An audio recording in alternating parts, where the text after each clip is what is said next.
This is a relay project. Real Talk starts right now. Here's Ryan Jespersen.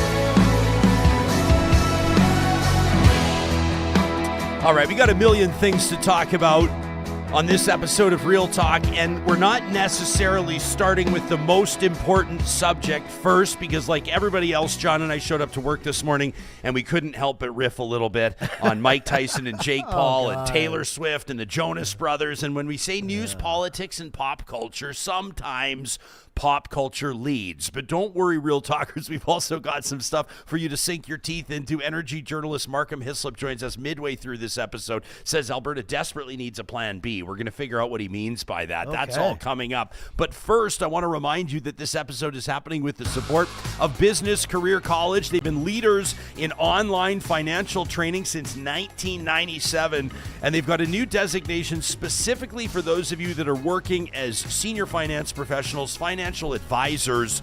The next generation of investors, 3/4 of them polled, say they have interest in things like decentralized finance. They have questions about Bitcoin, the blockchain, NFTs, and the like, and they're looking for your informed insights. You want to make sure you're ready and equipped to meet them where they're at, which is why you're going to want to make sure you take this course and snag this designation. You can find out more details at businesscareercollege.com. It's called the Certified Digital Asset Advisor designation, the CDAA. And when you sign up today at businesscareercollege.com, make sure you use the promo code Ryan20. That's going to knock 20% off your investment. Ryan20, all one word, when you get started with that CDAA designation today at businesscareercollege.com. It's all anybody was talking about this weekend, I guess, until the next thing happened, which might have been the UFC fight or maybe even the Grey Cup. A heck of a performance for the 111th edition in Vancouver, BC. But Mike Tyson, one of the greatest heavyweight fighters of all time, certainly top 5. I guess I'm already starting off probably a vigorous debate in our YouTube live chat. Taking on, you love to hate him. He's built his entire career on being disliked YouTube influencer, and that probably does him a disservice by referring to him as just that, by YouTube influencer turned prize fighter Jake Paul. All eyes on the Netflix live stream, Johnny. Prize fighter. And you were, well, I mean, I guess he is, isn't he? He certainly wins big prizes. This was a pro fight. It was a sanctioned fight in the state of Texas. They're fighting where the Dallas Cowboys play. Obviously, AT&T Stadium was packed. Big stadium. And for all intents and purposes, is it fair to say a huge disappointment? It is a huge disappointment. And I understand I think we all kind of knew what was happening here, but we wanted to see a real fight. But this was a bag for Mike Tyson. We all know his financial issues throughout his life. This was a last bag for Mike Tyson. $20 million he made, $40 million for Jake Paul. But we talked about it in the studio. I should have bet. I said, this is not going to be a knockout for either guy. This is going to be a decision for Jake Paul. And oh my God, I went on DraftKings and you could bet this. I mean, I was like, how can you even bet this? This is a senior citizen, Ryan, fighting a 27-year-old guy. Not technically, 58. Okay, but a 27-year-old guy who is at probably the peak of his physical lifespan. And you just got pretty much what I thought we would get. But if you look back and look at some of the training Tyson was doing in the weeks ahead, he looked like an absolute animal. When he came out there, he did not look like that. Now, is that because he's this almost 60-year-old man up at 9 p.m. on a Friday? I don't know. Another thing people were talking about was the biting of the glove. Was this a sign for him to show for Jake to back off a bit? I don't know. But what I do know is this was for show. And the last thing I'll say is, look, we all got reeled into it. We all say we hate Jake Paul. We all say it's a big show. It's fake.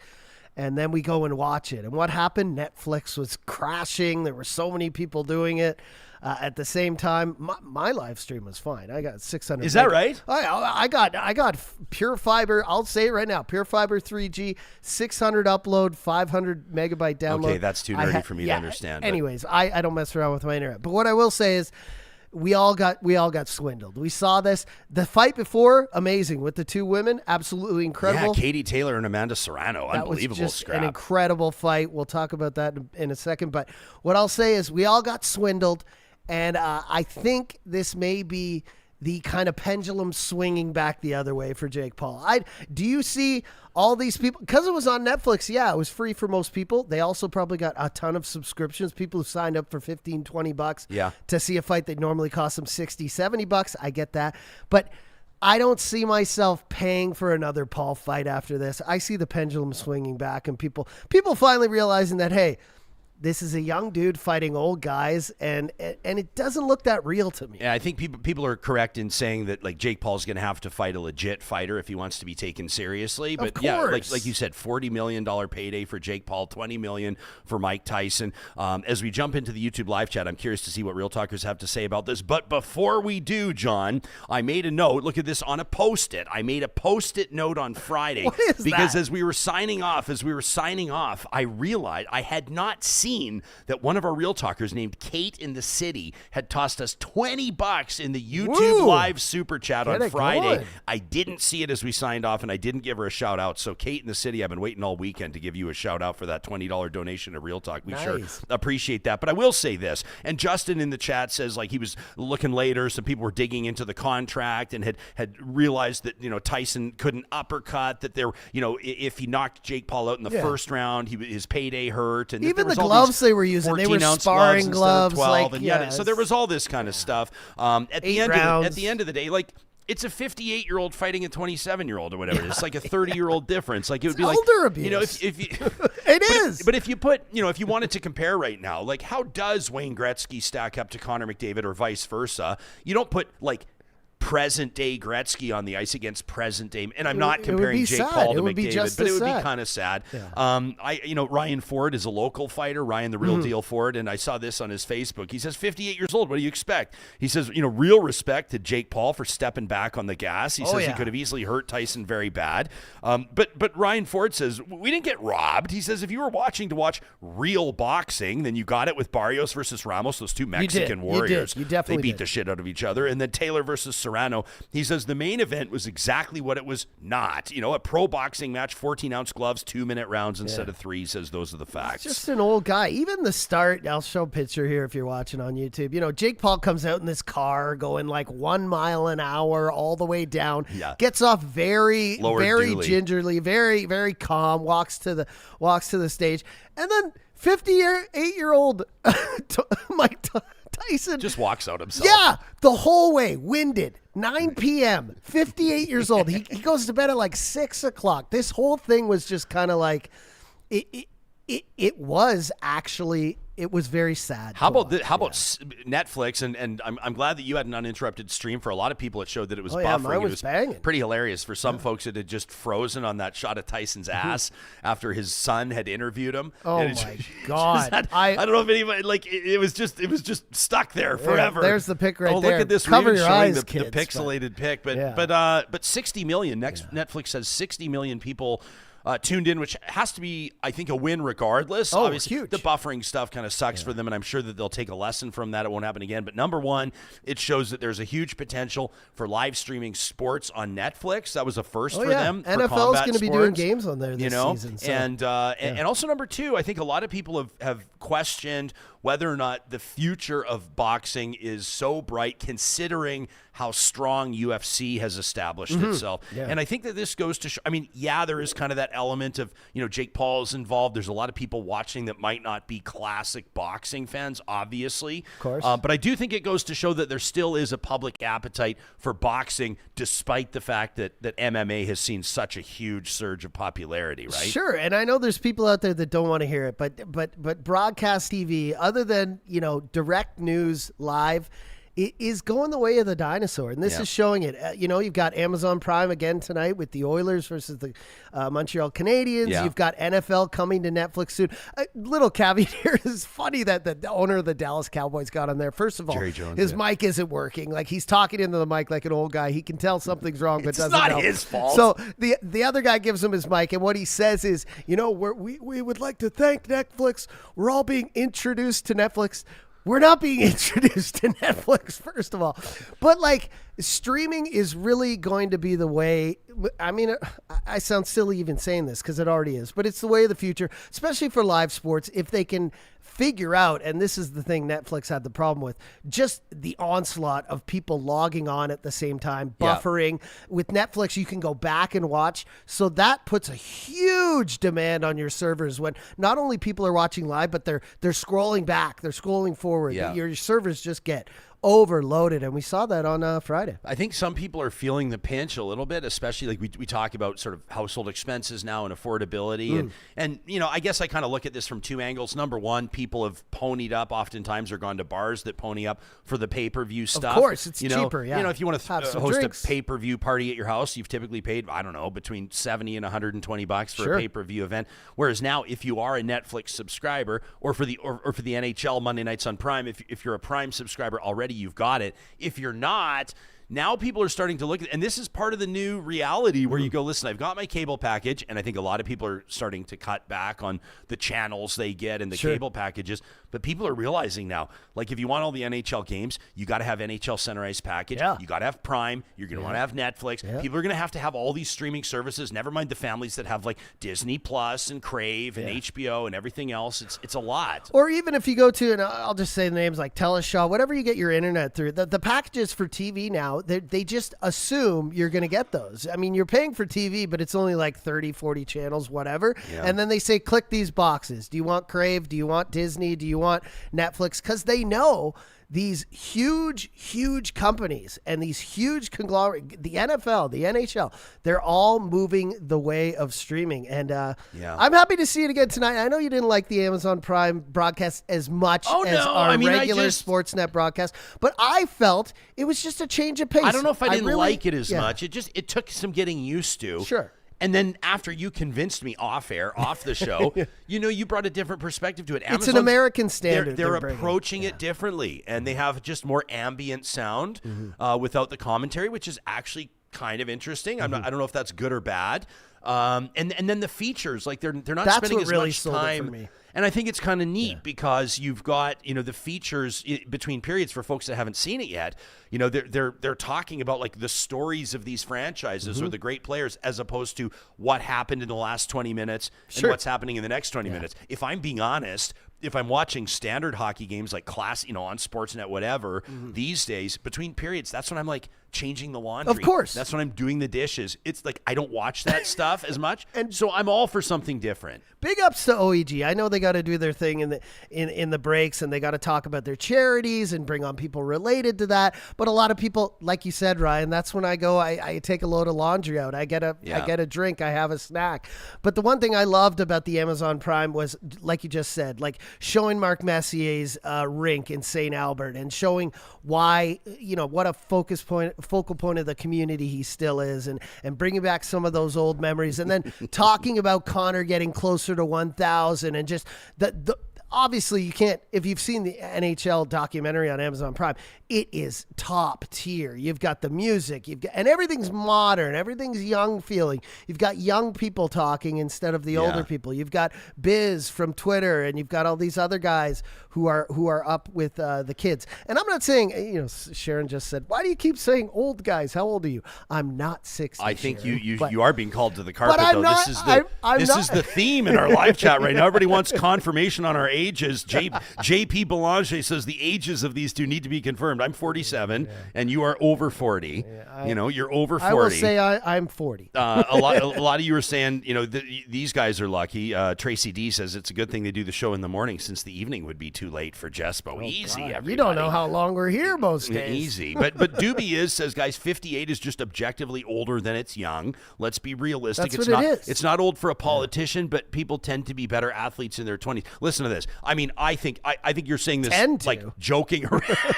That is the prime. Tyson, right? 58 is young, but 58 as an athlete is old as fuck. Dude, like, sports is a young man's game. Gordie Howe played hockey professionally as a 50-year-old, and people are talking about it 50 years later. Of course. Put it that way. Yeah, but like, it's a remarkable achievement. Yeah. I think the only athletes that are still even remotely – listen, this is not – we're not piling on people in there. I'm about to be in my 50s. Like, I'm trying to get my shit together here. But the point is to suggest that it's ageism to talk about an athlete past their prime at 58 is ridiculous. It's not. The only athletes that are even reasonably decent in their 50s are golfers. I'm trying to think of 100%. any other athlete that could even reasonably decent. Curling. Actually, fair enough. Fair enough. Yeah. Curling. Yeah. Stuff like that. Golf. But what I'm saying is sports is a young man's game. When you're in, peak physical condition is, between the ages of 20 and 30. 100%. And it's usually somewhere in the middle. We're seeing Connor McDavid right now, I don't want to say it right now, but maybe we'll never see him as good as he was a couple years ago when he was deking out 5 guys. He's still freaking amazing, but now he's 27. Yeah. Even he said in the interview, I'm getting emotional in my old age.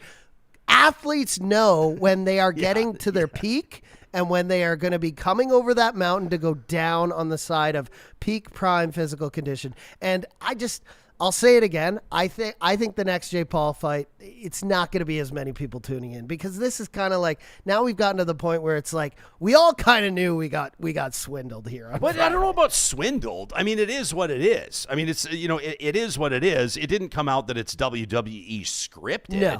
But there may have been some elements, like Justin pointed out, certain limitations on what Tyson was allowed to do or wasn't allowed to do.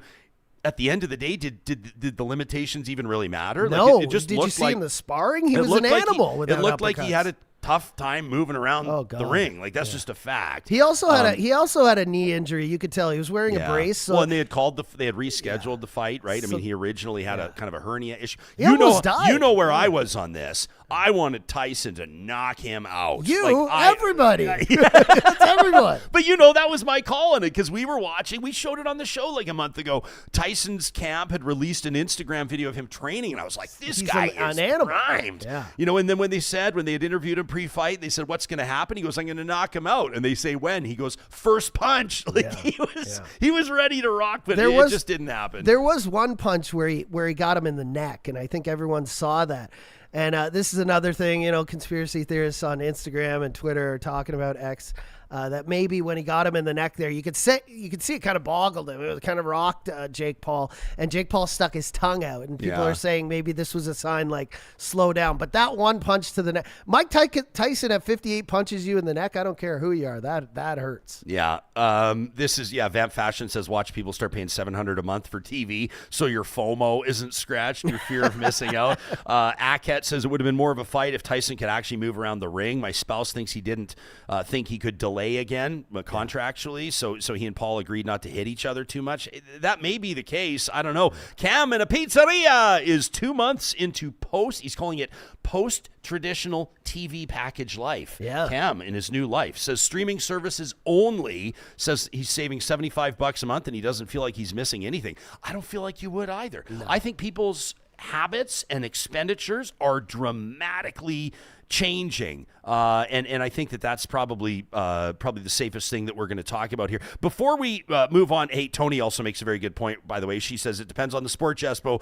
She says Nolan Ryan was pitching into his later years as well. Nolan Ryan was obviously unbelievable and feared by everybody. Aket says if we want to talk about older athletes who found the fountain of youth, we need to shout out LeBron James for sure. But look at LeBron. They're talking about LeBron as the elder statesman. He's 20 years younger than Tyson. We're not going to get drawn into an argument of whether or not 58's old for an athlete. It's fucking old for an athlete. It's young for a human. That's real talk. There's certain things are not up for debate. 58 is very old for an athlete. Nobody should be offended by that. The UFC fight I didn't watch. I think probably. And this is I'm not necessarily the biggest MMA fan. I'll watch it if my buddies are watching. I'm that kind of a guy.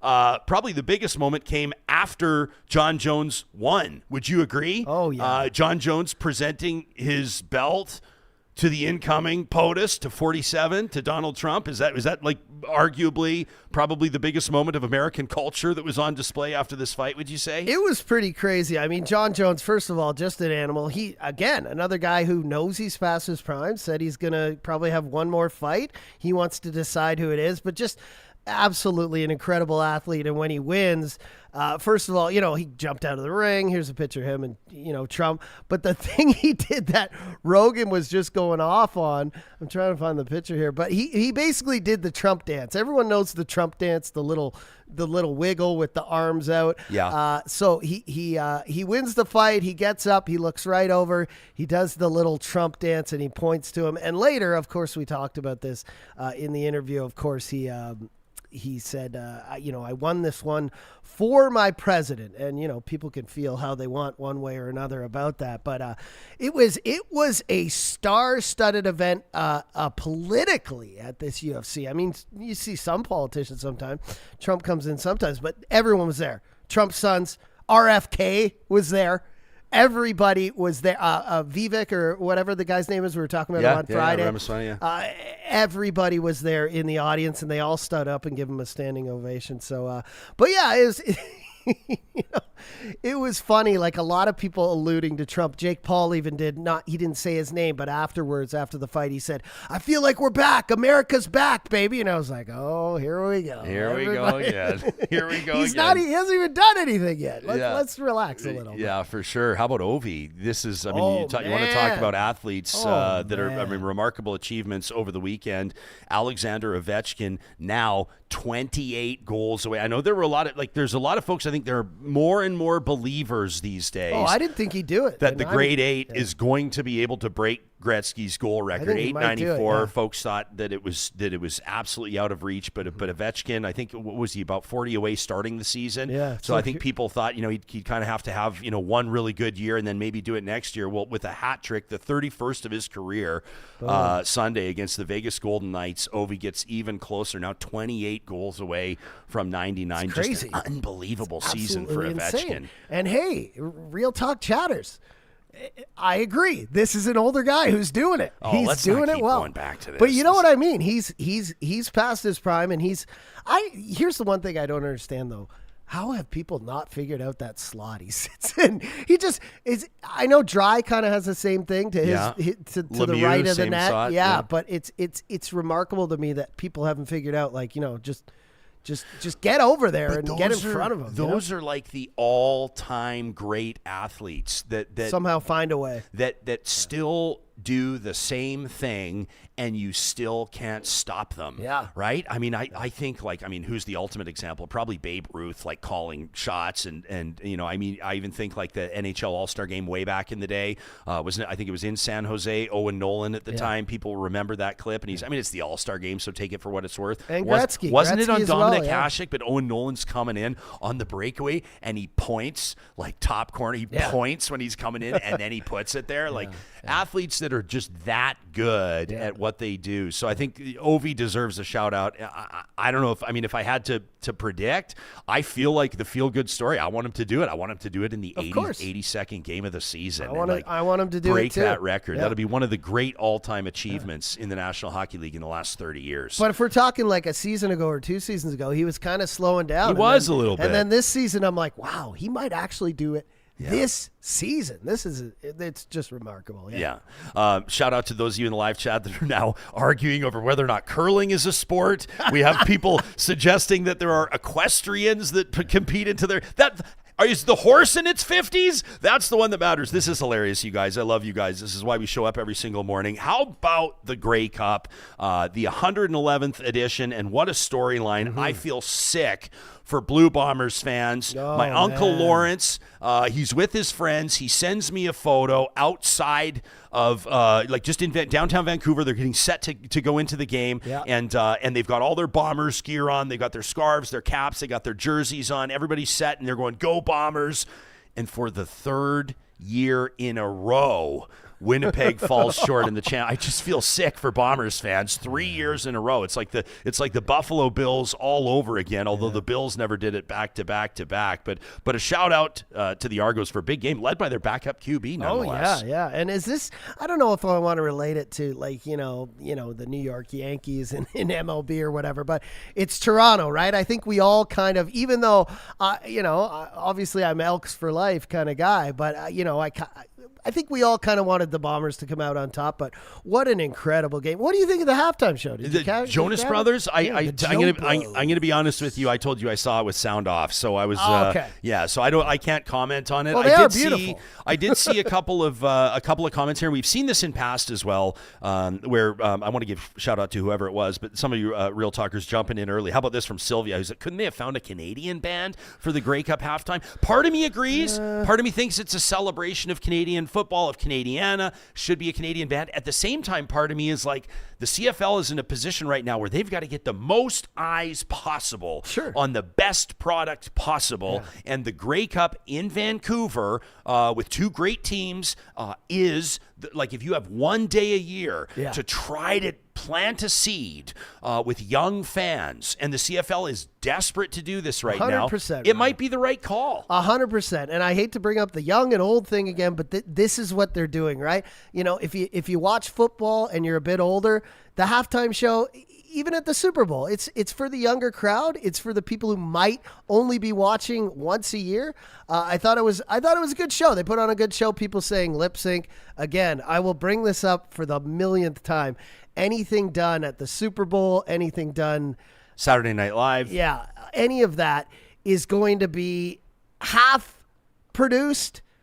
And there are going to be instances where they sing live. There was a lot of instances where Joe Jonas was singing live. But yes, of course, backing vocals are tracked. And of course, you know, some of these parts that have to be timed perfectly are going to be, lip synced. Yeah.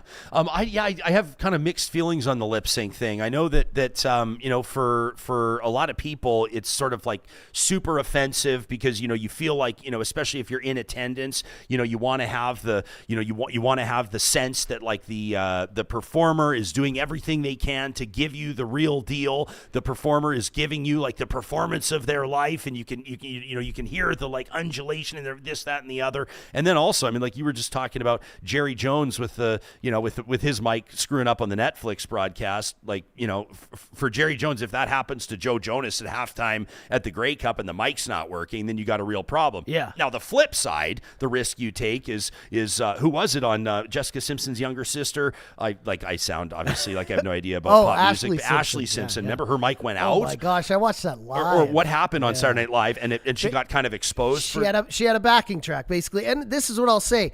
The majority of people you go to see, even Taylor Swift is doing this over the weekend in Toronto, but she also has an acoustic set where she sings live. There are instances where you're dancing, where you're trying to give people a show, where you're running down a catwalk, where there are parts of a show that are lip sync, that are backtrack. But yeah, Ashley Simpson had a backtrack.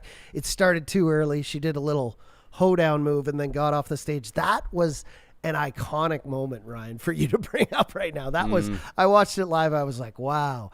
But nowadays, that's just how it is. But, some people don't do it at all. But, I mean, you've got Bruce Springsteen coming up here in Edmonton. Tomorrow night?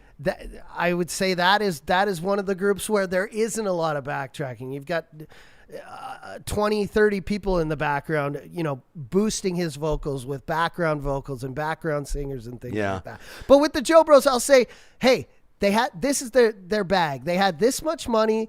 They tried to get the best, most current artists they could. They tried to get someone to appeal who everyone would kind of know of, even if you're young or old, but would appeal to young fans. And I thought it was pretty good. No one complained about Green Day. No, you know what I mean? That's an American band.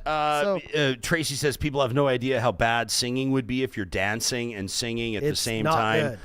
Dubious says Kendrick Lamar didn't lip sync for his live streamed concert. Yeah. Okay, rapping is a little different than hitting notes high, low. When you just got to stay, kind of the same monotone, it's a little different. Yeah. How about this? Ken says you're not going to the Grey Cup for the halftime show. I bet you a lot of people are. I bet you some people are. For sure, some people are going to Super Bowl for the halftime show. Sure, 100%. Like, definitely. Yeah. And I wonder if, the CFL is like, the CFL has not survived for 111 years by trying to be the NFL. As a matter of fact, it's celebrated its differences over the years. But I think that as the CFL has struggled in the last, 15 years-ish, some have started to suggest that maybe it should more emulate the NFL. Maybe it becomes kind of like a feeder league to the NFL. Maybe it kind of starts doing things a little bit more NFL-esque. The NFL is probably the biggest sports product in the world. It's right up there anyway, right? With like European football and F1 and like there's all these like major sports. The NFL is one of them. It's number one, by a mile in the U.S. And so maybe the CFL learns from that. The days of like, remember their marketing campaign, our balls are bigger and all that kind of, remember that? Yeah, but like, of course, but Canadians took great pride in that. Canadians loved that about the CFL. I think yesterday the Grey Cup is something that, a lot of people get really proud about, get really excited about. The hardcore CFL fans are as hardcore as they get, and I respect them. I just love that, you've got the Ticats fans and the Alouettes fans and the Stamps fans. Like, everybody's out there. I saw a big Edmonton contingent out like there the Super Bowl at the parties. But but one thing, and this is just anecdotal, this is only my experience, but the days of like multiple different friends throwing Grey Cup parties and inviting everybody, and then you got to choose which Grey Cup party. It just feels like that's happening less and less less. It is. And I like how you brought up the American thing again, because here's the thing. I feel like, and I see this on news, I see this on Canadian sports, and we just saw this where Amazon Prime, everyone hated it. There was a lot of hate on X and whatever when they did the Oilers game. They're doing it again tonight. Yeah. If you got Amazon Prime, that's where the Oilers game is. Canadian features are, all of that stuff is a little more organic.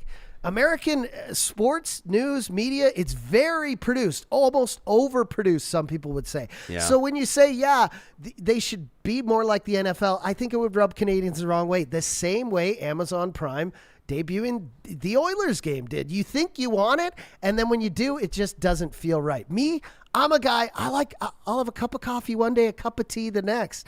Mix it up. I like the fact that Amazon Prime is doing features, has a more diverse panel. The sports broadcasters, like, for me, one of my favorite Canadian broadcasters for sports is Dave Randorf, because I think he has an American style of calling the game. And where is he now? He's the big guy for the Tampa Bay Lightning. That's where he went, right? After doing the CFL for many years. So I think, you get what you ask for, and it might not be what you want in the end. When you're asking for better production, more like the NFL, it might rub CFL fans the wrong way. Yeah, for sure. Because at the end of the day, it's a business, and a lot of times business breaks with tradition to survive. Yeah. It has to. I mean, like, look at newspapers. That's a classic example in our world. What about this from David T? Welcome to the live chat. David says, Lady Gaga sings live, and she's amazing. He says, Lucky Duck. He says, I've seen her 3 times in concert. She rocks it every time. He says, you want to see somebody who loves singing and has a great live show, go see Gaga.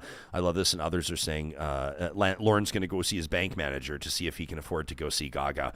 We got Springsteen coming up tomorrow night, and those are pricey tickets. Oh, but crazy. I don't know if You're anybody's going. paying more than a friend of ours. I won't name her because I don't know if she wants the attention, but a friend of ours was visiting studio here just the other day. She canceled her plans to go to Toronto to see Gaga. I don't know if you heard her say this when she was sitting at the table. She had 4 tickets, floor seats, to go see Gaga, or rather to go see Taylor Swift. Taylor Swift, yeah. Okay. Toronto. I said, what did you pay? This is the Eras Tour, of course. I said, do you mind me asking what you paid for your tickets? She said, yeah, they were like $450 a piece. So let's call it $1,800 for 4 of them. You know what she sold them for? What? $20,000. Jesus, are you kidding me? I'm not joking. That is wild. $5,000 a seat. And she goes, I'm totally fine with like, she's not maybe not like the hugest fan. But she goes, I'm totally fine with missing because, like, she's netting. Now, she did it on StubHub. She said StubHub keeps like 20%, so they'll take 20% of that $20K, but she's still going to walk with a profit of like $15,000, which is unbelievable. Insane. But people are ponying up for this People Taylor love Swift show. T-Swizzle. Oh I'll say, man. before I say some T-Swizzle stuff, Lady Gaga did the Pepsi Super Bowl halftime show, and there were lip sync elements. So she as well, when there's production value that needs to be met before the singing, she as well has lip sync. Second, I'll say, man, I couldn't believe they shut down construction in the city of Toronto, where I grew up. They had this put up on the street in front. What does it Taylor say? Swift Way look at that. on the street sign. It was absolutely crazy. I had some friends, and I also, of course, was just watching on Instagram. Everybody who ponied up to go down there, but it was absolutely insane in Toronto. And some of the price gouging, I mean, we'll just talk about this for 10 seconds here. Ryan is still, I love Taylor Swift, but if a hotel room costs $200 one night, and then when Taylor Swift comes, I was seeing some of them were like $1,400 a night. Yeah. This is it's horrible. Price gouging. It sucks. You and I were talking. There were news reports late last week. Had it flashed up on the screen as we're working. It's estimated that Taylor Swift is making and this is not gross. This is net. She's making $13.5 million a show.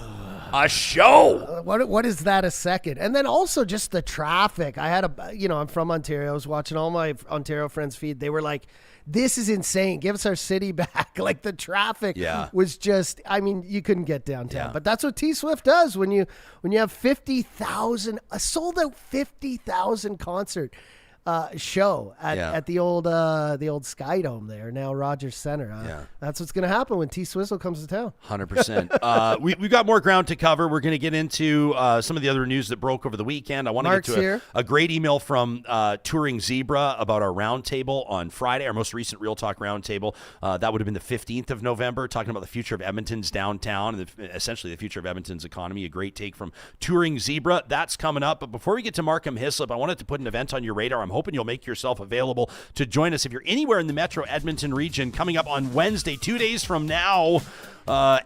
This is like basically when you want to look at the list of like who is moving and shaking and blazing trails, you're going to find them on Edify Edmonton's Top 40 Under 40.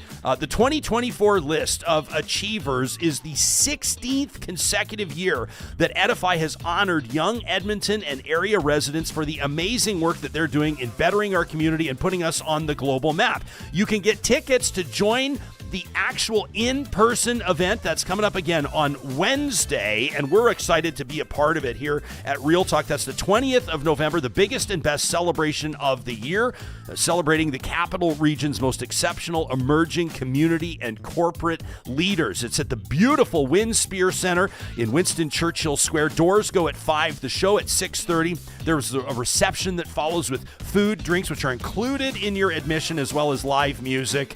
Mallory Chipman's going to be performing, which is going to be fantastic. All of this made possible by the team at Edify that just hits it out of the park every single time. You can get your tickets on their website, edifyedmonton.com, and I hope to see you there coming up on Wednesday.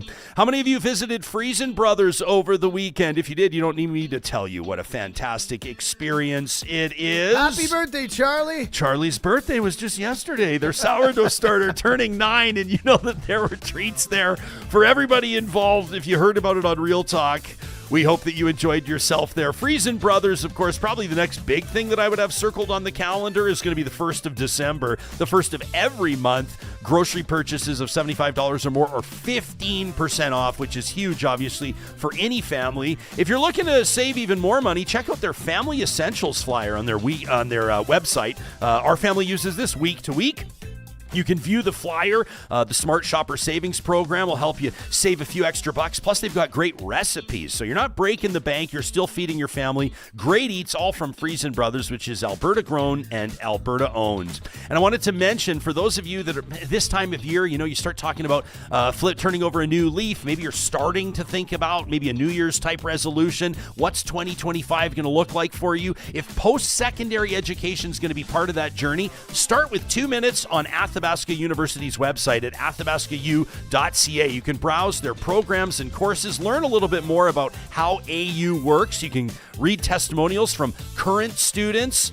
The numbers tell the tale. More than 92% of AU alumni say that they're actually working in a job related to their field of study. More than 9 in 10. It's unbelievable. Select your path online today at athabascau.ca. All right, I want to know if Mark's a Swiftie. Let's ask him. Markham Hislop is the publisher of Energy News. You can check it out at energy.media. That's Energy with an I, a great friend of this show. It's been a while since we've hung out with Markham. Were you tuned into the Grey Cup yesterday, pal? Was that a big part of your Sunday? Sorry, man. I'm a hockey baseball kind of guy. I've never played it, so I don't watch it. No, okay, good stuff. Well, then let me ask you this. Alex Ovechkin, with his 31st hat trick of his career just a short time ago, over the weekend, he's now 28 goals away from the great one. You think he does it this year? I think he if he doesn't get it, he'll be really close, and he'll come back next year to break the record. But as an ex-Canadian hockey player, kind of breaks my heart a little bit. Whoa, come on, really? Gretzky says he wants to see him do it. You don't believe, Wayner? Oh, sure. But I was around when Gordie Howe was still playing, man. I mean, those old records mean something to Canadians. Yeah. And I would have liked to have it's the record to stay with a Canadian player. Yeah, well, put it this way. You know that, there's a lot of talk last week about how Connor McDavid, reaches 1,000 points in his career, the fourth fastest NHLer to do it. Right. And everybody's going, wow, like what's his road to 2,000 points going to look at? And I think that we were all served with a reminder of how great Gretzky was when we were reminded that Gretzky got from 1,000 to 2,000 faster than anybody else got from 0 to 1,000. So it reiterates the fact that, and I will say this set in stone, it's the safest bet or prediction I would ever make on this show that nobody will ever break Gretzky's all-time points record. It doesn't matter where they're from. It doesn't matter what era they're playing in. I just think that record's untouchable. So I'd like to see the goal record fall. I think Ovi deserves it. Well, okay, so I'm going to make a point right here, and I'm not going to offend anybody in Edmonton with this one. Connor McDavid is the best player flat out that I've ever seen, and I've watched from Bobby Orr to modern times, and that what that man does at speed, both with his feet and his stick, is unbelievable. And he's the best that there's ever been so far, in my opinion. Yeah, I agree with you. Like just from a pure physical standpoint, like just as a specimen. And like you said, what he does at speed. I saw an interview that he did, I don't know, a couple of months ago, something like that. And the journalist asked him about that. Like, people are blown away at what you can do at full speed. And his answer, whether it's humility or I guess for a lot of people, it's just like your reality is your reality. You don't know anything different. He goes, I don't think about it. He said, that's just, I've always been able to do it. So I don't think about it when I'm doing it. I just went, gosh, man, that's absolutely incredible. I wanted to ask you, before we talk about, I want to get into your piece. You're talking about Alberta desperately needs a plan B, and this show spends a lot of time talking about the energy industry and the economy and policy, obviously, and we'll sink our teeth into that. But folks that follow you on Twitter, on X, at Political Ham, probably saw your post the other day about the rise of Blue Sky and the splintering of social media. We've been receiving a few emails, I'd say 3 or 4 a day, from Real Talkers that are asking if we're going to be moving our social media over to Blue Sky, this new platform. And we have seen an exodus, people leaving Twitter. I've told you, John, my follower count was down by like 1,500 over the past week or so. It's something that you notice. Are you moving over to Blue Sky? And if so, why? Take us into this. I've been there for about a year and a half, but it wasn't until the last couple of weeks that my numbers started to go up and I began to spend more time there. And I think the benefit of it is the obvious one. It's like Twitter used to be. And people engage, and X has become a cesspool. And here the conversations are polite. I'm connected with so many people who are experts in their field, or they're very well-educated people, and I find it just delightful. I would recommend that you do the switch. Yeah, somebody was asking me the other day, and I'll say I don't know too much about it. Are you Political Ham on there? I'm searching you to see if I can find you here, but I'm not actually. You can find my name though. Okay, so I just searched for Markham Hislop. So I went and signed up just the other day just to lock in my handle and went and got it. But somebody said to me, so like, what's Blue Sky? Like, what's whatever? And I said, well, I think it's just like what Mastodon was supposed to be. Like, it just seems like there's a new one of these every 6 months or a new one every single year. What gives you the sense that Blue Sky is going to be anything different than like a poor man's version of Twitter? The article that you referred to earlier and that I posted today is from MIT. And the argument there is that the social media world is splintering. So we're not going to have these giant platforms anymore like Twitter and Facebook and so on. We'll have much smaller ones, and they'll be very niche, but they'll be tailored to us, or we'll find our interests more easily in those. And I think Blue Sky is a perfect example of that. And I've really enjoyed it so far. Okay, cool. Shauna in our chat says Blue Sky is really interesting. Says it's been a nice experience for Shauna. Says you can do a mass block, which is good. I think it's kind of a funny way to evaluate whether or not you like a platform, is how many people you can immediately block. But that just goes to show kind of where the temperature is these days. Mark Doran, Polluter Pay Federation, says he went to Blue Sky over the weekend, says it's the same format, but it's quiet. Others of you, Lauren says he just joined. Leslie signed up this past weekend. By the way, Leslie, we saw your comment earlier. I want to give you a shout out. Johnny, this is Leslie's first morning yoga with Real Talk. She's implementing a new routine for herself in the morning. She's doing yoga and listening to Real Talk. I hope that we can, maybe we should like drop our voices down. It'll be a little bit more chill for Leslie, although I don't know if we can do that. Leslie, shout out to you on the personal wellness note. That's great. Markham, let's jump into some of the stories that you're covering right now. People can follow along at energy.media. We'll link to it in the show notes. Trump's policies, read your headline. This one just released this story, likely to end up with America distant runner-up in the clean energy race. What's going on? There's no doubt that China's leading. I mean, China 20 years ago made a decision to invest very heavily in clean energy manufacturing on the one hand, on the supply side, and on the demand side in deployment. So, over the course of 20 years, they got better and better at making wind turbines, solar panels, batteries, electric vehicles, heat pumps, and they scaled up to such a degree that now they can do high quality products at very low prices. And so there's absolutely no question that China is leading the age of electricity, as the International Energy Agency calls it. Europe is probably in second place, but a distant second place. And up until 2021, the United States was clearly in third. Then Biden came along with all of those, that legislation like the Inflation Reduction Act and the Infrastructure Act, and started to accelerate the development of clean energy manufacturing in the United States. They were going great guns.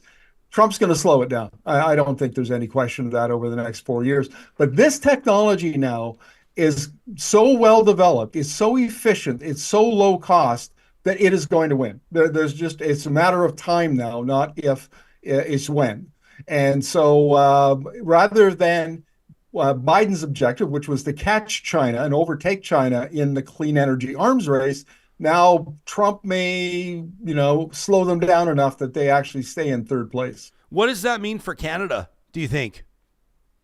Well, one of the things I've been arguing for Alberta is, they have to have not only EV plants and battery plants and solar panel manufacturing plants, they need supply chains. Mm-hmm. And that's where we're ideally positioned. And the Inflation Reduction Act says that made in America or countries with which we have free trade agreements. Canada, we're ideally positioned for this. And Alberta has great access to, critical minerals. Why not then say, okay, if we've got lithium and we've got cobalt or whatever else we've got, why not then do the processing into battery metals in Alberta? Why not do as much of that diversify into processing raw materials and sending it down to the Americans instead of just rip and ship the way we have for decades? Yeah, but we hear this all the time from commentators like you and others on the show. I feel like we hear this once a month. Somebody comes on and says, why don't we do the value add? Why don't we do this? Why don't we? And then at the end of the day, so why don't we? Like, why isn't it happening? Does industry not buy into it? Is there not enough government incentive? Like, what's standing in the way? I mean, there's a lot of talk. A lot of experts say there's all the reasons why we should, and yet we're not. Well, take a look at Peter Lougheed in the 70s and 80s. I mean, Alberta, and most of it is concentrated in around Edmonton. Alberta has the second largest petrochemical cluster in North America because 50 some years ago, Peter Lougheed said, look, you can't just export natural gas out of Alberta unless we take the ethane and use it to make petrochemicals here in Alberta. And then he made funding available and he put in place. I mean, that's just one example of what Lougheed did. And now look where we're at. How many people in Edmonton are employed in the petrochemical industry because those decisions were made 50 some years ago? And you can only look at the refining industry, which decided, again, 50 years ago, that they were going to build out in places like Illinois and Houston, places like that, instead of doing it in Canada, close to where the oil was being extracted.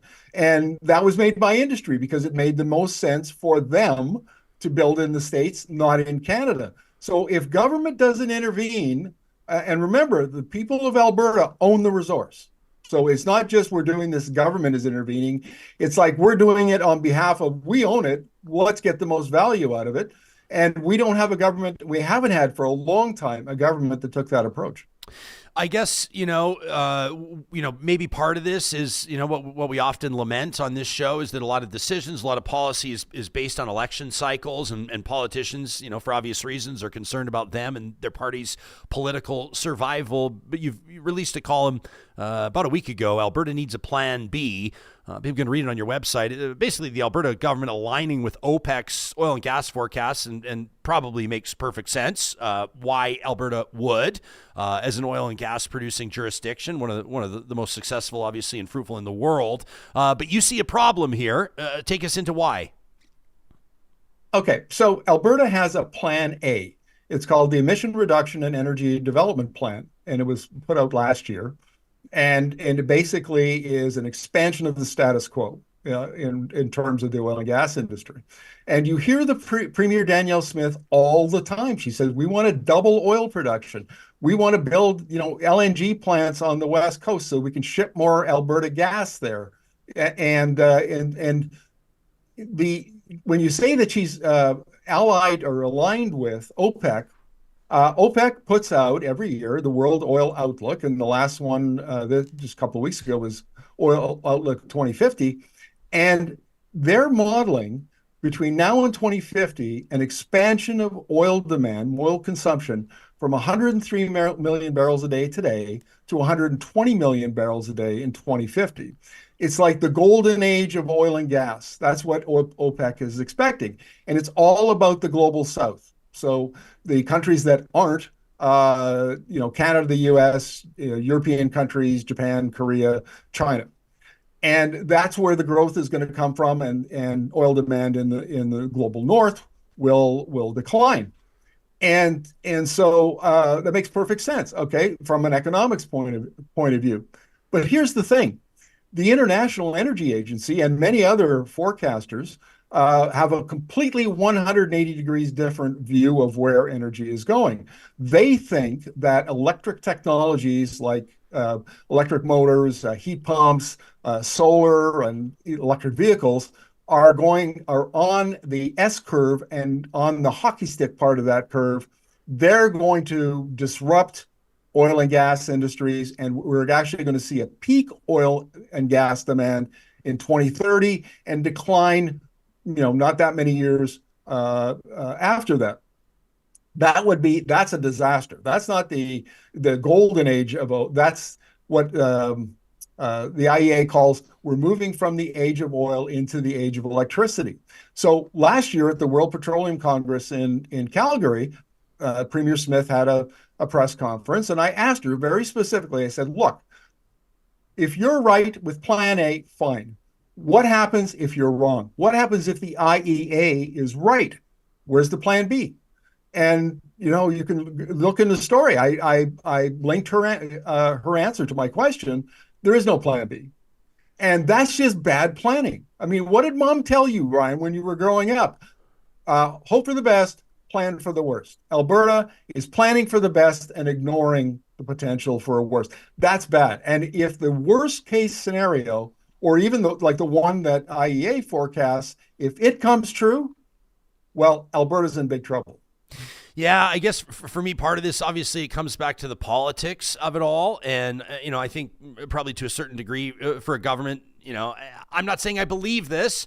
I'm just waxing with you, but I do think that a government, sort of like promoting a Plan B looks like it's not all in on Plan A, and a government that's not all in on Plan A doesn't have the back of its industry and is not doing everything it can to see that industry succeed, and then it's politically unpopular, and then it loses its base. And do you get what I'm saying? Like, I guess I, to a certain degree, understand the politics of all this, and when the golden goose is still laying golden eggs, a lot of people aren't talking about silver omelets, Well, look, it's not like the Alberta government is doing nothing.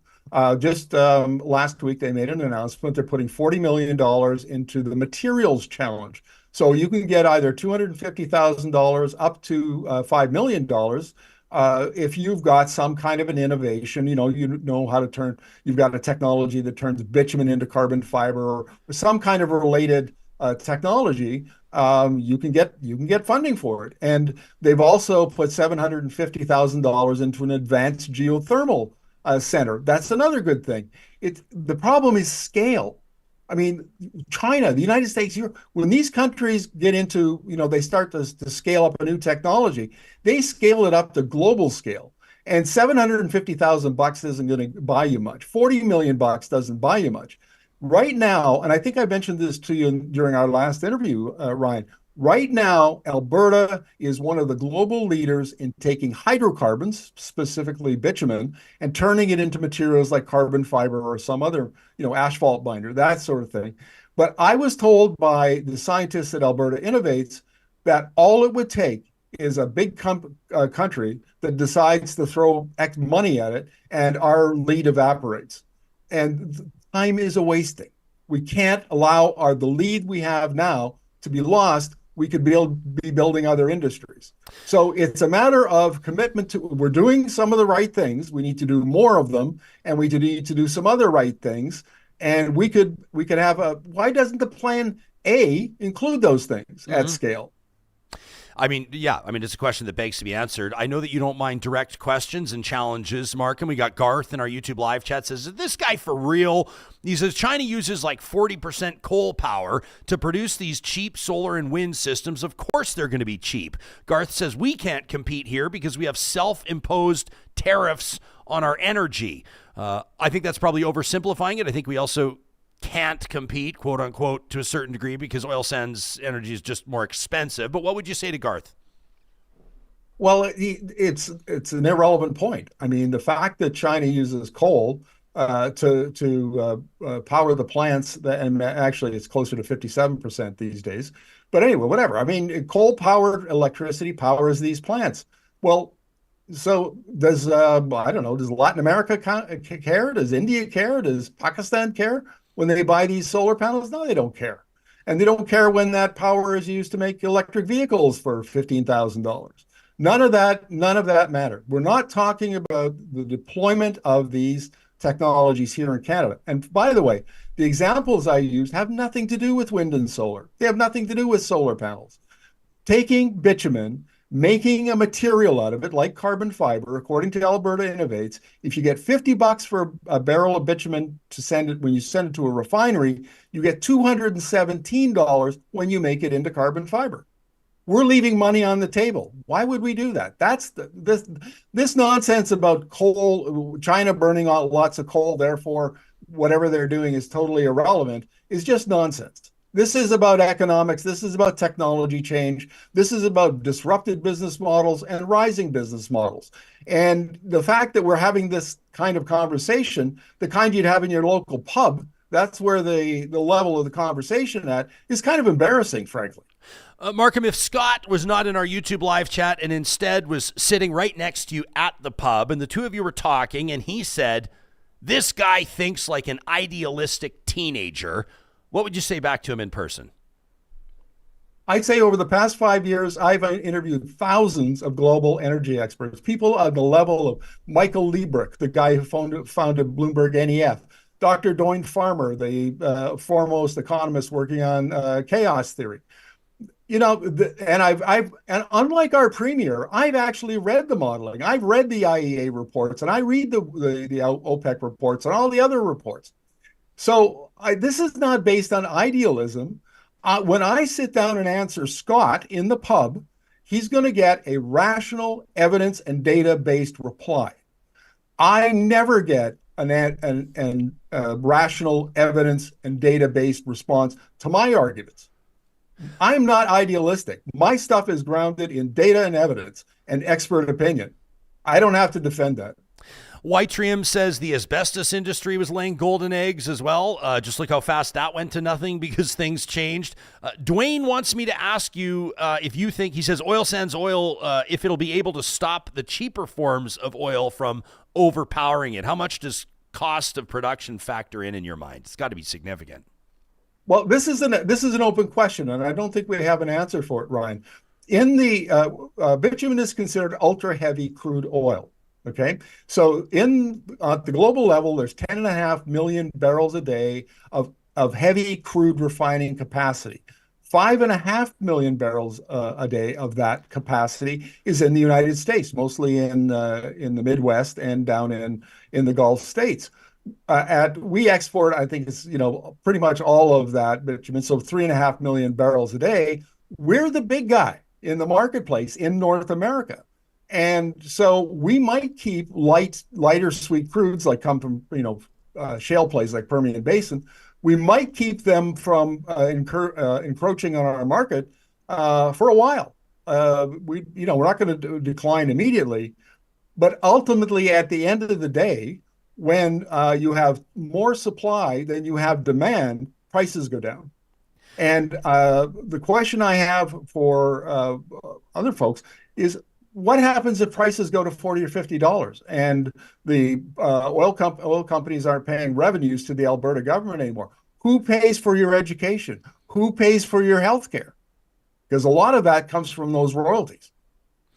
Randy's in our chat. He's let us know before he's an entrepreneur in the solar space. Randy says, he says, I'd say about 75% of our commercial and utility scale customers that we're building solar plants for are oil and gas companies. He says it's their employees that refuse to learn something new. Randy goes on to say, Markham, let us know what, maybe you'll hopefully remember this off the top of your head. He says, Markham's interviewed CEOs of legacy auto manufacturers who've all said that they dropped the ball on EVs. One said he loved his Chinese EV that he tried for a year and he didn't want to give it back. Do you remember that interview? Do you remember who that was? Actually, I haven't interviewed the CEO of a legacy auto manufacturer, but what he's talking about is Jim Farley, the CEO of Ford, who apparently was driving a Xiaomi EV for months and really liked it and didn't want to give it up. But that's other media reported that. Okay, good stuff, Markham. I appreciate that. So at the end of the day, the call to action here is basically for the Alberta government to diversify or expand Plan A, right? I like the idea, like you said, make it part of Plan A. I think that politically speaking, from the messaging standpoint, the problem is Plan B. I think you make it part of Plan A and you expand the way that Alberta approaches energy, and it just seems to me to be a win-win. And I understand why you're banging the drum on this one. Okay, I'm fine with that. If you want to take the principles that I've laid out and others have laid out in Plan B, put them into Plan A, I don't have any argument with that. You know what I mean? The ultimate goal at the end of the day is to diversify the Alberta economy and fortify it, make it more resilient to the disruptive change that is coming in just a few years. Ryan, have we not, you and I have been doing this for what, now 10 years? At least. That you've been interviewing, we've been having these conversations. And how much change has happened in the last 2 or 3 years? Yep, lots. It's like a revolution, and it's only going to intensify. And what is happening in late 2024 will feel like horse and buggy days by the time we get to 2030. Let's not get stuck in the status quo and caught unprepared. We don't want to be Blockbuster. Yeah, Blockbuster probably the biggest example of but not just, maybe not technically a monopoly, but for all intents and purposes, almost evaporating into essentially nothing over the course of less than a decade. It was wild to watch. Got a question here before we go. This is just, go ahead. What I want to say, the reason why Blockbuster is such a good example is because Blockbuster saw Netflix coming a mile away. And they even talked about buying it for $50 million at one point. Can you imagine? The reason they didn't is because their management made a strategic error. They misjudged the disruptiveness of streaming video. And that's why they failed. Ultimately, Netflix ate their lunch. So the fact that Premier Danielle Smith and her advisors, the fact that oil and gas CEOs, they can make mistakes. They can misjudge their new competition and make bad decisions. Companies fail all the time because they make bad decisions. Yeah, I like this from Doobie who said we should use Blockbusted as a term more often. I love that. I've never heard that before. That company was, that industry was blockbusted. I love it. Markham, always appreciate your takes, man. I love the passion with which you cover the energy beat. People can read your reporting and really dig into these stories even deeper at energy.media. That's energy with an I, energy.media. We've been talking to Markham Hislop. Thanks for doing this, pal. Always a pleasure, man. We'll look forward to the next one. All right, man. You got it. We got a lot of takes here on the chat. Tracy says disruptive change has been happening for many, many years, but Alberta has fought this change. I also see, commentators in here like Wise Kyle as an example, giving examples of like private industry companies that are doing innovation. I don't think anyone's suggesting that there's not innovation happening in Alberta. That would be a foolish statement to make. And certainly there are a lot of companies that are leading on this, but I think you look at government policy, you look at what's happening here, in particular, making it especially interesting is changes happening with Aimco, right? We got into that last week with David Knight-Legg. If you missed that conversation with Jason Kenney's former senior advisor, former CEO of Invest Alberta, talking about changes to Alberta's Investment Management Corporation and potential introduction of an Alberta pension plan, if that gets through the referendum that the Premier has promised, this could have even bigger implications, right? This would be pension funds and even the Alberta Heritage Savings Trust Fund, right now around $24 billion. The Premier's vowed to grow it more, and suggesting that could be used to invest in and to de-risk energy projects and big industry investments that are happening right here in Alberta. So if that's investments in the wrong direction or investments swimming in the upstream direction compared to where investment capital is going in all other areas of the world, then that's something that's ultimately going to matter to everybody. We invite your feedback. We got an email coming up here from Touring Zebra. If something that Markham said has lit a fire under you, or if you have a different informed take on it, we'd love to hear from you. talk@ryanjespersen.com is where you can send us an email. We're gonna get to Touring Zebra's take on the future of downtown Edmonton, plus Johnny, that bizarre and troubling and horrific public demonstration in Ohio, Columbus, Ohio over the weekend, like straight up Nazis, like not calling people no, these are actual legit Nazis flying swastika flags. We want to touch on that story as well in just a moment. But first, I want to remind you that these conversations on Real Talk happen with the support of amazing partners, and that includes one. We've just introduced this partnership, and we're so proud to be joining forces with UCAN Youth Services to tell you more about what they're doing, this nonprofit charitable organization helping young people aged 18 to 25 out of harm's way and onto a path of economic independence. You can learn more about how you can get involved, how you can be relentless, and support their work at ucan.ca. They've got this Verto project. You can read about it on the website. This is super cool. It's a really unique 20-week pre-employment program that assists youth, again, between ages of 18 and 24, this one, transition out of harm's way, back into school or into the workforce. They accept 12 youth every 8 weeks through the intake, and Verto is giving young people the skills that are necessary to transition back into employment or back into school, away from harmful lifestyles that they may currently be leading, and supporting them to find success and independence. It's amazing, and it works. You can learn more about the Verto project and other opportunities to help out with UCAN Youth Services at ucan.ca.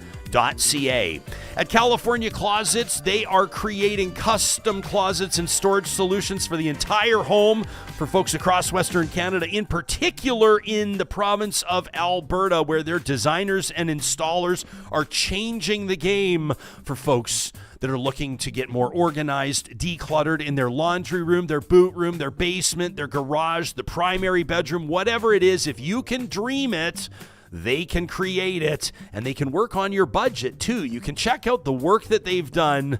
Learn more about their satisfied customers at californiaclosets.ca. Lifetime guarantee, by the way. And more importantly, perhaps for you, the consultation is free. You got nothing to lose. Talking to their designers, getting a better sense of how California Closets can improve your home and your life. That's californiaclosets.ca. And we want to give a shout out to our friends at Complete Care Restoration. They've got more than a quarter century of restoring properties and rebuilding peace of mind under their belts. That includes a lot of the Canadian communities that have been impacted by wildfire and floods. But that's not just it. Complete Care Restoration also helping folks get their lives back after sewer backups, after the discovery of mold, or, hey, as just mentioned in our chat, asbestos. This isn't the type of thing you want to do yourself, and the longer you leave it, the worse it gets. If trouble is on the horizon or has arrived, make sure you get in touch with Complete Care Restoration today. They'll work directly with your insurance company. You can take that right off your plate. That's CompleteCareRestoration.ca.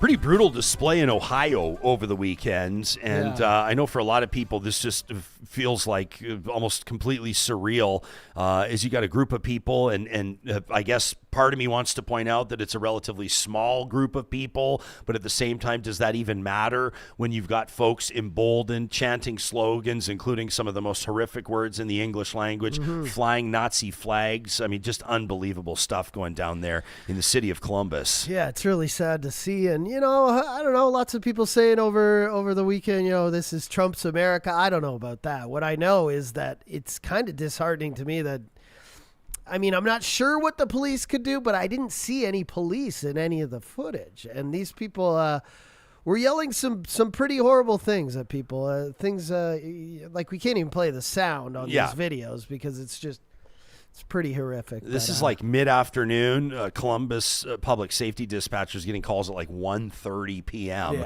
Reporting a group marching in an area called the Short North area. Columbus's mayor has condemned what they described as a cowardly display, has said that the city will stand against hatred and bigotry. Andrew Ginther's the mayor of Columbus, wrote on social media, "We won't allow any of our neighbors to be intimidated, threatened, or harmed because of who they are, how they worship, and who they love." Ohio's governor, Mike DeWine, also said, basically, describing the people involved as spewing vile and racist speech against people of color and Jews, says there's no place in the state of Ohio for hate, bigotry, anti-Semitism, or violence. We must denounce it whenever we see it. This was organized. This is a number of organized events across the United States. It hit a new high last year, by the way. The Anti-Hate, Anti-Defamation League, I think everybody's heard of the Anti-Defamation League, they track this stuff and releasing statistics. They said the number of events organized or attended by white supremacists in the United States hit a high last year at 282 events. Obviously not all in Ohio, in Tennessee, New Hampshire, Massachusetts, Arkansas, Virginia, D.C., Michigan. Just really brutal, including a demonstration outside a community theater where they were performing The Diary of Anne Frank. Yeah, I saw that one. That one was particularly, because that's where people start to feel unsafe, right? Like these guys, I'm not saying any of this is anywhere near right, but when you're walking down a public street with a megaphone, you could equate that to we're just protesting, we have the right. But when you're outside an event that's about Anne Frank, and people are leaving after this event to get to their cars, to go to transit, whatever, that's when like safety comes up. But yeah, it's scary stuff. And we had this during the election. People say, I'm not equating this to Trump, but I'm saying during some of the discussions, some of the debating that was going online and between the two parties, it was, Nazis don't exist. Stop saying this. There's no Nazism in America. And you just gave us the numbers. It's clearly on the rise. Yeah, no kidding. Mavs in our live chat says, this is fake. They're feds. I'm sure. Yeah, it makes perfect sense. Go listen to some of the videos and what they're saying. Mavs says, I love how you guys focus on this and not the people chanting death to Canada in Canada. You must be new here, first of all. I've never seen the live chat before, but the show and most people that can walk and chew gum at the same time can focus on more than one thing at a time. But once you got swastika flags waving and some of the statements being made, this is something that I think we're going to talk about. Talk shows like this don't talk about it, then are we even doing our job, right? Yeah, exactly. I don't think so. Let us know what you think. Talk at RyanJespersen.com. Before we go, I wanted to re-up something on your radar. We know that your time is precious. You may not have a chance to check out every single episode. Our most recent Real Talk Roundtable, a great conversation, and we get a little bit more local on this one. A $427 million, let's call it a $430 million plan. It's called the Downtown Investment Plan, and you got a bunch of big groups, including commercial real estate groups, economic revitalization groups, industry groups coming together on this. It was co-authored by Alexandra Hritziu. She was joined around our Real Talk Roundtable by Heather Thompson, who's a VP at the Edmonton Chamber of Commerce, and Tim Shipton, who's a VP and executive VP with Oilers Entertainment Group, talking about the future of business downtown, development, the Metro Edmonton region's economy. A really neat conversation. And of course, there's differing points of view. That's part of the whole point of us putting this in front of you. But here's a brief summary of what they brought to the table. We got to come up with some solutions. We've got to collaborate. The people who can make decisions, the people who can move it forward, we got to collaborate to say, what can we do to get people downtown, going to bars, going to restaurants, investing their money in businesses, small businesses, starting businesses, people moving their families downtown. That's the big vision in front of us, and that's the big challenge. We need you downtown. And so that is the point of this conversation is please visit, please move, please invest, and please help us raise our voices. We're coming into our last year of this council term and a municipal election, and I think every Edmontonian should be paying a lot of attention to who's running and what is being said, because we, as a city, deserve more, we should demand more, and we shouldn't be shy of asking for it. This really will pay off, and I get the fatigue and I get the hesitancy from the taxpayers. I do understand that. I live here. I see it myself. So I just think now is the time that we just don't want to lose this excitement and this momentum from the business community. And this collaboration, as we said, is a bit rare, and it's exciting because we want to make sure this collaboration effort doesn't go by the wayside. So all orders of government are listening to this and seeing us not just as individual stakeholders, but as one massive stakeholder to make sure that this does come to fruition. So that was on our most recent Real Talk Roundtable. You can find it on our, of course, podcast or YouTube archives. It prompted an email from Touring Zebra, who says, I really enjoyed and appreciated that conversation about Edmonton's downtown. Says, I live in rural Alberta, and I will, in the next few years, likely move to an urban center. I really enjoy nature, really enjoy the outdoor element of living in rural Alberta, but I've lived in Edmonton, and I do appreciate the benefits of urban life. When we do relocate, it'll be to a place that's walkable, has access to transit when we need it, and has all of the necessities nearby. Think 15-minute city. Here we go. Says, if I found a bright and open-feeling condo downtown, I would definitely move there, almost anywhere else in the city. I'm not feeling like I'll probably live in the suburbs where you've got some of the hassles of urban living. You got to drive everywhere. You don't have the quiet of country life. But revitalizing the downtown core is essential for a healthy, modern city that's going to thrive in a green future with an expanding population. Zebra says, my one child attends Grant MacEwan University, which is right downtown. It's like 2 blocks from our studio. Says the other will be next year, and we can envision a future for our family there if the city makes a concerted effort to make it more livable. So that's one vote from one Real Talker, and of course the assumption is that would be a chorus of thousands of people that would be looking to see some of those first steps taken. But Touring Zebra is the exact type of person they're talking about, right? About to become an empty nester, one child in post-secondary, a second about to be there, considering moving downtown and just needing to see some of the right steps being taken in order for them to make, for their family, what will no doubt be obviously a big life decision, including a big economic decision. So Touring Zebra, thanks for the engagement on that. We sure appreciate it. We also appreciate those of you that leave comments on our YouTube episodes, that like them, and of course that share them with your friends that you think might benefit from hearing more of an in-depth conversation about the issues that impact us on a daily basis. As we wrap this, the very first episode of this week, of course, you know our friends at Kuby Renewable Energy give us an opportunity to pause and focus on the positives. This whole pause thing is going to do double duty for me.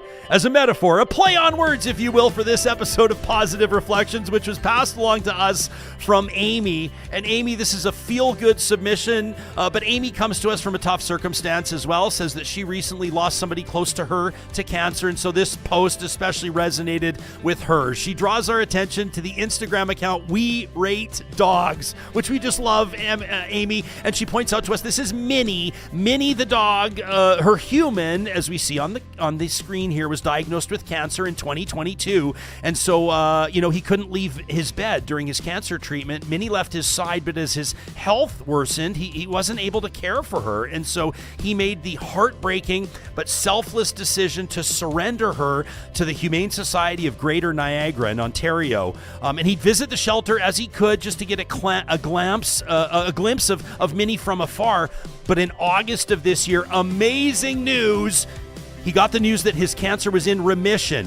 And so after 750 days, Johnny, 750 days apart, they had tried to adopt Minnie out once, but it didn't work out.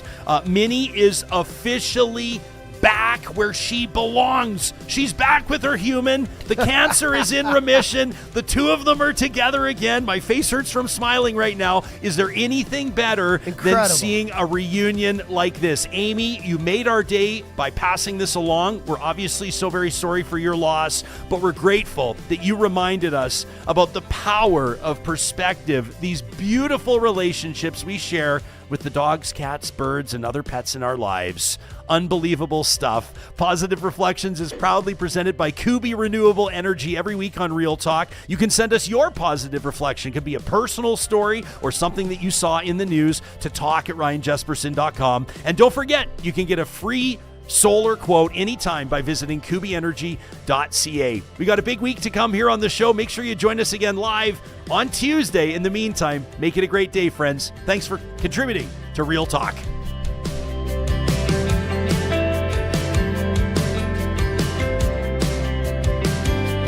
Real Talk is hosted by Ryan Jespersen, executive producer Josh Dunford, technical producer John Hicks, general manager Katie Cook-Chivers, account coordinator Lawrence Derlego, human resources Lena Shepard, website design Mike Johnston,